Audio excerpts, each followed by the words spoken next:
নমস্কার বন্ধুরা, চলুন আপনাদের সাথে শেয়ার করি আমার আজকের লাঞ্চের থালির মেনুটা।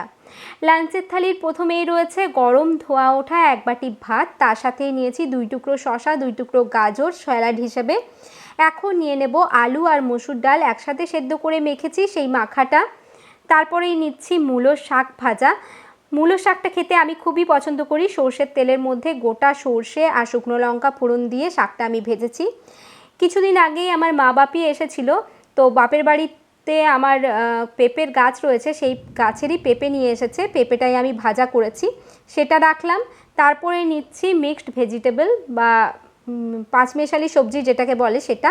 ফ্রিজের মধ্যে যত সব সবজি থাকে সব কিছুই অল্প অল্প করে দিয়ে এই সবজিটা আমি সপ্তাহে অন্ততপক্ষে একদিন তৈরি করি।